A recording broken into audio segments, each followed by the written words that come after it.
En el verano de 1966, la selección de Alemania Occidental cautivó a los aficionados de todo el mundo, escribiendo una historia emocionante en el Mundial celebrado en suelo inglés, bajo el cielo gris de Londres, con una talentosa generación de jugadores que combinaban a la perfección juventud y experiencia. Desplegaron un estilo de juego disciplinado y a la vez extravagante. Eran un tanque que llegó a la final con una defensa sólida y contraataques contundentes. A pesar de perder en la controvertida final contra la anfitriona Inglaterra, el partido del legendario Gol Fantasma, no solo ganaron el subcampeonato, sino que también formaron parte del doloroso pero orgulloso recuerdo de toda una generación de amantes del fútbol alemán. Pero tras esos momentos gloriosos y amargos en el campo de Wembley, se esconden jugadores con destinos muy diferentes. Ha transcurrido más de medio siglo, y el tiempo ha dejado huellas crueles en sus vidas. Algunos se convirtieron en leyendas inmortales, otros eligieron una vida de aislamiento, y otros tuvieron que detener su camino en la tragedia. Repasemos los altibajos de los jugadores que formaron el alma de la generación de Alemania Occidental de 1966. Franz Beckenbauer tenía solo 20 años por aquel entonces, pero ya era el alma del mediocampo. Una joya brillante, con una figura elegante, la frente en alto y un manejo poético del balón. Beckenbauer no era un trabajador en el campo, era un artista. En el Mundial de 1966, marcó 4 goles, una cifra inimaginable para un jugador de fondo. La actuación del futuro emperador a los 20 años demostró una valentía y un pensamiento táctico adelantados a su tiempo, sentando las bases del concepto moderno de líbero. Tras el éxito y la decepción en Wembley, la carrera de Beckenbauer no solo ascendió, sino que alcanzó cotas inalcanzables. Se convirtió en el Kaiser, el emperador del fútbol mundial. Lideró al Bayern de Múnich a dominar Europa, llevando a Alemania Occidental al Mundial de 1974 como capitán y repitiendo la hazaña en 1990 como entrenador. Era un símbolo de éxito absoluto, un hombre aparentemente nacido para ganar. Fuera del campo, era un entrenador talentoso, que tuvo un papel fundamental en el regreso de la Copa Mundial de 2006 a Alemania. Su vida siempre estuvo rodeada de un halo de respeto e incluso de disputas legales en sus últimos años relacionadas con la FIFA, pero siempre las afrontó con su calma innata. Lo más interesante es la conexión entre su rol en el campo y su vida real. En el campo, Beckenbauer siempre tenía el control, la calma y la serenidad. Fuera del campo, era igual, siempre el centro de atención, el guía y el líder. La imagen de un emperador valiente en el campo se aplicó a su vida, convirtiéndolo en un monumento inquebrantable de Alemania. Sin embargo, ese glorioso viaje tuvo que terminar. El 7 de enero de 2024, Franz Beckenbauer falleció a los 78 años tras una larga lucha contra la enfermedad y el deterioro de su salud, dejando al mundo del fútbol sumido en un profundo dolor. Su fallecimiento marcó el fin de una era, pero el legado del emperador será inmortal. Hans Tilkowski, el portero de 30 años de Wembley ese año, era la personificación de la calma y la seguridad. No hacía alarde del balón, sino que lo atrapaba con precisión y posicionamiento. Sin embargo, por un cruel azar del destino, fue testigo involuntario de uno de los momentos más polémicos de la historia del fútbol. El disparo de Geoff Hurst dio en el larguero y rebotó en la línea de gol. Aunque él y sus compañeros insistieron en que el balón no había cruzado la línea, el árbitro concedió el gol, y ese momento marcaría su carrera para siempre. Tras el torneo, Tilkowski continuó jugando al máximo nivel durante algunos años más antes de dedicarse a la dirección técnica. Es un hombre de principios y compasión. Fuera de la cancha, dedica gran parte de su tiempo y energía a obras benéficas, ayudando a niños pobres y personas en situaciones difíciles. Nunca ha perdonado la decisión del juez de línea en 1966, pero no ha permitido que ese dolor abrume su vida. En cambio, ha usado su fama como una herramienta para el bien. La conexión entre el rol del portero y su vida es evidente. El portero es quien se mantiene solo en la portería y a menudo tiene que cargar con el peso de errores ajenos. Su vida es la misma, teniendo que convivir con el fantasma de Wembley, pero se ha mantenido firme, resiliente y compasivo como antes protegía la portería. Sin embargo, el tenaz portero tuvo que parar. El 5 de enero de 2020, Hans Tilkowski falleció a los 84 años. Se fue con el secreto de la línea de gol de Wembley, pero dejó un ejemplo brillante de caballero en el fútbol. Helmut Haller fue una fuente constante de creatividad, un auténtico ladrón de balones.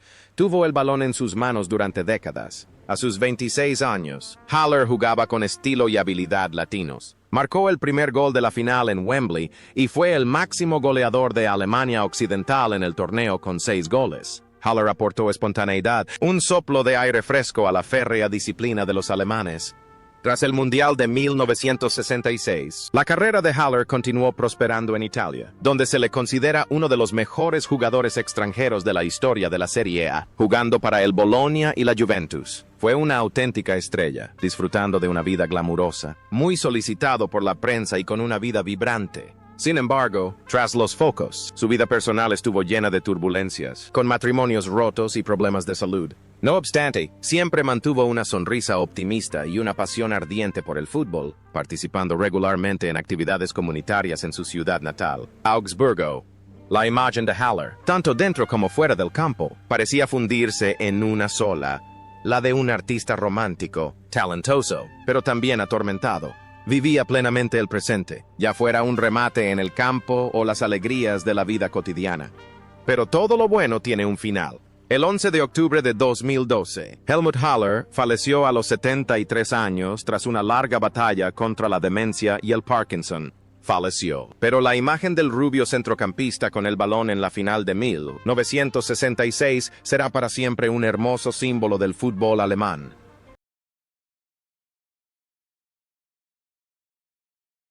Uwe Seeler habría sido el alma del equipo si Beckenbauer hubiera sido el cerebro de la selección de Alemania Occidental en 1966. A los 29 años, con el brazalete de capitán, Seeler era un delantero diligente, un guerrero que nunca se rendía. Aunque no era muy alto, su capacidad para presionar, sus valientes jugadas aéreas y, sobre todo, sus patadas de bicicleta se convirtieron en su sello distintivo. En el torneo de ese año, no solo anotó, sino que también se replegó para jugar el balón, sacrificando su ego para servir al estilo de juego común, siendo un sólido apoyo espiritual para sus juveniles.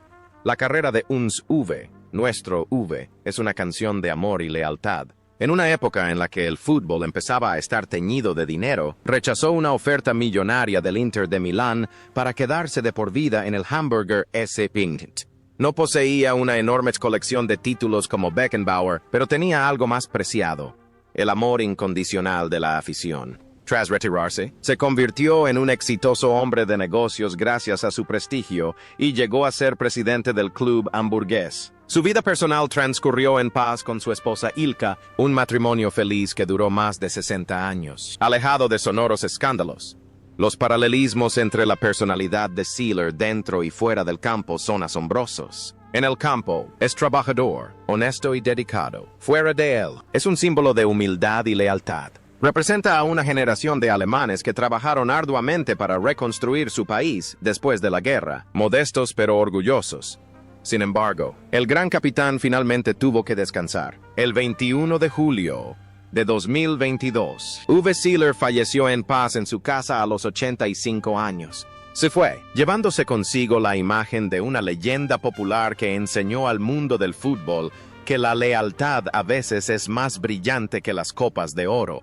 Wolfgang Weber, de 21 años, apodado Bulle por sus compañeros debido a su extraordinaria fuerza física, fue un héroe discreto que saltó a la fama cuando su equipo más lo necesitaba. Su golazo para empatar en el minuto 89 de la final del Mundial de 1966 ha pasado a la historia como símbolo del espíritu alemán. Nunca rendirse hasta el pitido final. Weber jugó con un espíritu intrépido, incluso con el peroné roto en otro partido contra Inglaterra en 1965. Weber pasó toda su carrera jugando para el FC Köln. Tras retirarse prematuramente debido a una lesión persistente, se involucró en actividades sociales, especialmente en su compromiso con las Olimpiadas Especiales. Llevó una vida sencilla, cercano a la comunidad y siempre mantuvo un espíritu optimista a pesar de las lesiones que sufrió durante años de lucha. Weber es un guerrero tenaz en el campo, pero en la vida real es una persona afectuosa, siempre dispuesta a ayudar a los menos afortunados. Ese contraste realza la belleza de su personalidad. Hoy, a sus 80 años, Wolfgang Weber aún vive en Colonia. Aparece regularmente en las gradas para animar a su antiguo equipo, un monumento viviente que recuerda a las nuevas generaciones su valentía y sacrificio. Siegfried Siggy Held, de 23 años, es un extremo formidable. Su velocidad, habilidad y capacidad para centrar son vitales para romper las defensas. Fue él quien creó el gol del empate de Weber en el último minuto, un momento brillante de determinación. La carrera de Held abarcó grandes clubes como el Dortmund y el Offenbach. Tras retirarse, se convirtió en un nómada en el banquillo, dirigiendo equipos desde Alemania hasta Japón, Egipto, Malta y Tailandia. Su vida fue un viaje constante, siempre en busca de nuevos retos. No fue muy mediático, pero siempre fue respetado por su dedicación y amplio conocimiento del fútbol. Held es como el viento en el campo, siempre en movimiento y esquivo. En la vida real, es igual, inquebrantable, siempre en movimiento para llevar su pasión por el fútbol a todo el mundo. Hoy, a sus 82 años, Siegfried Held disfruta de su jubilación, pero aún mantiene una estrecha relación con el Borussia Dortmund como embajador. Es la prueba viviente de hasta dónde puede llegar la pasión por el fútbol. Karl-Heinz Schnellinger, de 27 años, era apodado Volkswagen por su fiabilidad y tenacidad. Fue uno de los primeros jugadores alemanes en destacarse en el extranjero. En el Mundial de 1966, Schnellinger fue un sólido portero por banda, neutralizando innumerables ataques con su juego inteligente y su atletismo. Jugaba sin fanfarrías, con serenidad y máxima eficiencia. La carrera de Schnellinger estuvo estrechamente ligada a Italia, especialmente al AC Milan, donde ganó todos los títulos importantes de su club. Vivió la mayor parte de su vida en Milán, donde se convirtió en un exitoso hombre de negocios tras retirarse. Los italianos lo conocían cariñosamente como Carlo il Biondo, Carlo el Rubio. Aunque marcó su golazo contra Italia en la semifinal del Mundial de 1970, el partido del siglo, en su corazón, Italia se convirtió en su segundo hogar. Schnellinger es la personificación del profesionalismo y la adaptabilidad. De ser un jugador alemán disciplinado, se adaptó y prosperó en el exigente entorno del fútbol italiano. Su vida demuestra que el fútbol puede trascender fronteras. Sin embargo, el viaje de ese alemán con alma italiana también ha terminado. El 20 de mayo de 2024, Karl-Heinz Schnellinger falleció en Milán a los 85 años. Su partida, apenas unos meses después de la de su compañero Beckenbauer, fue otra triste noticia para quienes amamos a esa generación dorada.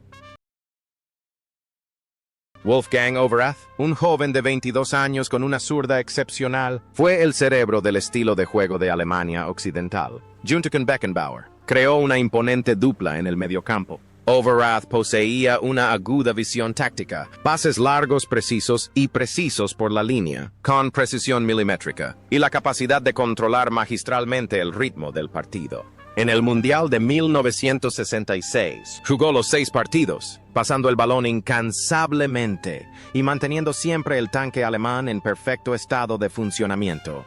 La carrera de Overath estuvo estrechamente ligada al FC Köln, donde era venerado como un santo en vida. Fue el mayor rival de Günther Netzer en la lucha por el puesto número 10 de la selección alemana. Y la cumbre fue el Mundial de 1974 en su propio país. Tras colgar las botas, no eligió la carrera de entrenador, sino que se convirtió en presidente del FC Köln, dedicándose al equipo de su ciudad natal. En la vida real, Overath es una persona devota y reservada, y dedicó gran parte de su tiempo a la organización benéfica que fundó para ayudar a las personas sin hogar.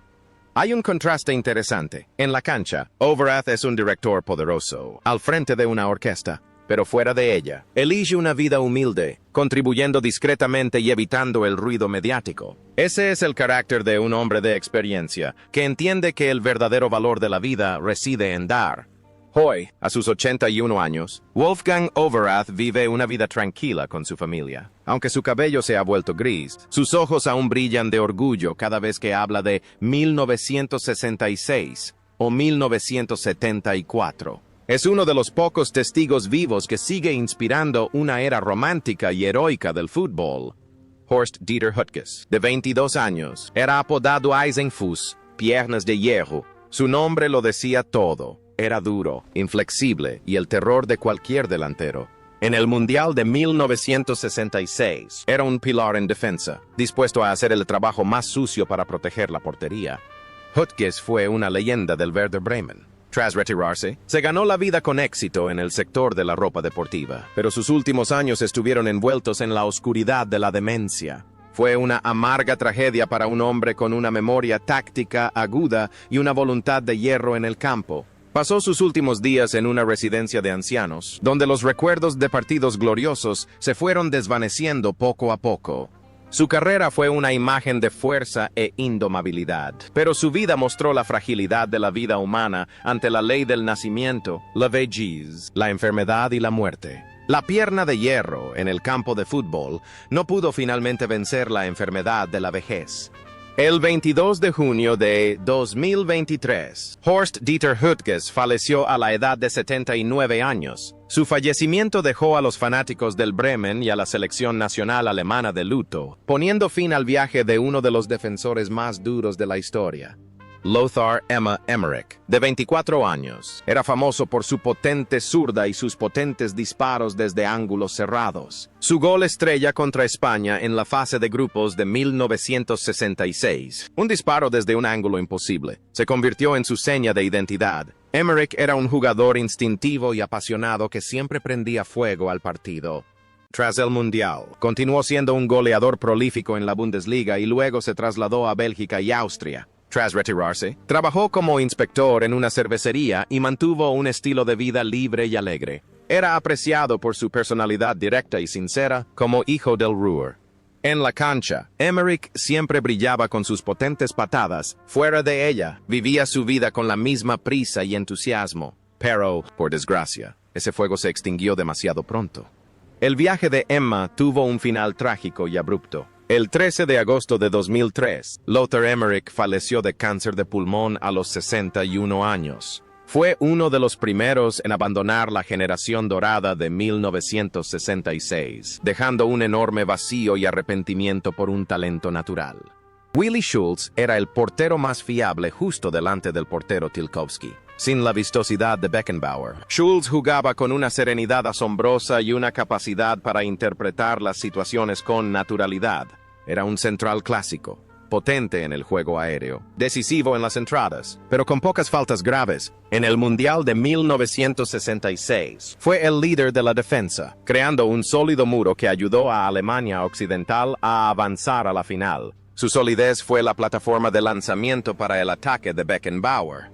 Tras su éxito en Inglaterra, Willi Schulz siguió siendo un pilar del Hamburger SV y de la selección nacional durante varios años más. Sin embargo, a diferencia de muchos de sus compañeros que eligieron ser entrenadores, Schulz tomó un camino completamente diferente tras retirarse. Se convirtió en un exitoso empresario en el sector del juego y los seguros, y posteriormente se incorporó a la junta directiva del Hamburger SV como supervisor. Es conocido por su franqueza, sin miedo a enfrentarse a los medios de comunicación o a los directivos del fútbol si ve algo irrazonable. Lleva una vida bastante privada, lejos del bullicio de la gloria pasada, disfrutando de los placeres del campo en su granja en la campiña alemana. La conexión entre el rol de Schulz en el campo y su vida es sobria. En el campo, en medio del incendio de Wembley o en partidos tensos, siempre mantiene la cabeza fría. Fuera del campo, también aplica esa mentalidad a los negocios. Cálculo meticuloso, bajo riesgo y alta eficiencia. Es la personificación del alemán práctico, que hace todo con certeza y un plan. Hoy, a sus 86 años, Willi de la Copa del Mundo sigue viviendo una vida tranquila y saludable. Aunque rara vez aparece en público, siempre que se menciona la defensa de acero de los años 60, el nombre de Willi Schulz se coloca en el lugar más solemne. Es uno de los pocos testigos históricos que quedan, con la lucidez suficiente para contar historias de una época gloriosa. Sepp Maier es un joven de mirada brillante y personalidad humorística, que viste el dorsal 21 y no ha jugado ni un solo minuto. Pero no hay que confundir su rol con el de un desconocido. Maier representa el futuro, un estudiante que acumula discretamente la experiencia de sus superiores para prepararse para una gran transformación. Aporta un ambiente alegre al vestuario, un factor clave para reducir la presión sobre todo el equipo. La carrera de Sepp Maier despegó después de 1966. Se convirtió en el gato de Anzing, Die Katze von Anzing, gracias a sus extraordinarios reflejos y su valiente estilo para atrapar el balón. junto con el Bayern de Múnich y la selección de Alemania Occidental. Ganó una colección completa de títulos. Campeón de la Eurocopa de 1972, campeón del Mundial de 1974 y 3 Copas de Europa consecutivas. Maier era famoso no solo por su talento, sino también por su sentido del humor. En una ocasión persiguió a un pato que se extravió en el campo durante un partido. Sin embargo, esa ilustre carrera terminó abruptamente en 1979 tras un grave accidente automovilístico que casi le cuesta la vida. Tras superar el incidente, Maier se convirtió en un legendario entrenador de porteros, maestro de Oliver Kahn y más tarde de Manuel Neuer. El vínculo personal de Maier es el optimismo. En el campo, vuela, bromea y ataja con una sonrisa. Fuera del campo, incluso ante un terrible accidente que puso fin a su carrera, no se dejó vencer por el pesimismo. Decidió plantar cara y transmitir su pasión a la siguiente generación. Hoy, a sus 80 años, Sepp Maier sigue siendo una de las figuras más queridas de Alemania. Conserva su ingenio, aparece regularmente en programas de opinión y disfruta de su vejez junto a sus nuevas pasiones, el golf y el tenis. Su trayectoria demuestra que un ex suplente puede convertirse en una leyenda inmortal con esfuerzo constante. Albert Bruls jugó los 2 primeros partidos de la fase de grupos de la campaña de 1966. Era un jugador muy trabajador, con buenas habilidades individuales y una amplia gama de actividades. Su función no era solo jugar, sino también servir de puente cultural, aplicando al equipo el pensamiento futbolístico moderno de la Serie A. Con su experiencia, fue un apoyo espiritual para sus jóvenes, como Beckenbauer y Overath, en sus primeros días de confusión en el gran torneo. La carrera de Bruls estuvo ligada al Borussia Mönchengladbach en sus inicios y posteriormente a sus años de aventura en Italia, con el Modena y el Brescia. Fue uno de los primeros mercenarios del fútbol alemán en triunfar en el extranjero. Tras retirarse, volvió a entrenar equipos pequeños y a participar en la búsqueda de talentos. Su vida no fue muy mediática. Optó por dedicarse discretamente a buscar y pulir diamantes en bruto para el fútbol. Albert Bruls era la personificación del pionero. En el campo, se movía incansablemente para crear espacios. Durante su carrera, jugó con valentía en el extranjero cuando aún no era común. Era un hombre de acción, de pocas palabras pero de muchas acciones, siempre dispuesto a asumir nuevos retos. Sin embargo, la trayectoria de aquel pionero llegaría a su fin. El 28 de marzo de 2004, Albert Bruls falleció en su casa a los 67 años tras una larga enfermedad. Su partida fue bastante discreta, al igual que la forma en que vivió sus últimos años, pero sus contribuciones a la integración del fútbol alemán con el mundo siempre fueron reconocidas. Grabowski llegó a Inglaterra como reserva. Era joven, habilidoso y poseía un regate mágico. Su falta de minutos ese año pareció aumentar su deseo de demostrar su valía. Observó, aprendió y esperó su oportunidad. Y esa oportunidad llegó. Después de 1966, Grabowski se convirtió en la mayor leyenda del Eintracht de Frankfurt. Fue un miembro clave de la selección de Alemania Occidental que ganó la Eurocopa de 1972 y el Mundial de 1974. Se le conocía como un artista del fútbol por su estilo de juego extravagante, sus centros y su absoluto espíritu de juego limpio. Tras retirarse, trabajó como entrenador interino, pero pronto se retiró para centrarse en el negocio de los seguros. La vida de Grabowski estuvo estrechamente ligada a Frankfurt, donde fue venerado como un santo. Vivió una vida ejemplar, respetado por su humildad y absoluta lealtad al club.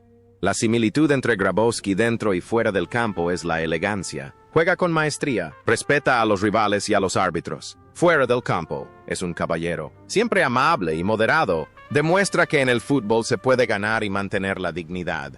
Pero entonces, el talentoso artista tuvo que despedirse. El 10 de marzo de 2022, Jürgen Grabowski falleció a los 77 años. Su fallecimiento sumió a toda la ciudad de Frankfurt en el luto. Miles de aficionados derramaron lágrimas para despedir a una leyenda que dedicó su vida a la belleza del fútbol. Werner Kremer no era un jugador formado en una academia. Creció jugando al fútbol en las polvorientas calles. Pequeño pero rápido y extremadamente habilidoso, Kremer jugaba por instinto. En su único partido, en 1966, realizó varias jugadas espectaculares. Era un hombre de clase trabajadora que jugaba por puro placer. La carrera de ella estuvo ligada al MSV Duisburg y posteriormente al Hamburger SV. Era una estrella especial que no soportaba las restricciones de la disciplina férrea. Las historias sobre su huida del campo de entrenamiento para beber cerveza o fumar cigarrillos aún se cuentan entre los aficionados con interés y tolerancia desiguales. Tras retirarse, su vida fue difícil debido a las lesiones y problemas de salud causados por su estilo de vida libre en su juventud. No era rico ni poderoso, pero siempre fue querido por los habitantes de Duisburg como un hermano, un vecino cercano. Werner Kremer es todo lo contrario a la imagen disciplinada del tanque. Es un artista del pueblo. En el campo, dibuja curvas espontáneas. En la vida real, vive fiel a sus emociones, sin adornos ni pretensiones. Es la personificación del amor más primitivo por el fútbol, sin calcular ganancias ni pérdidas.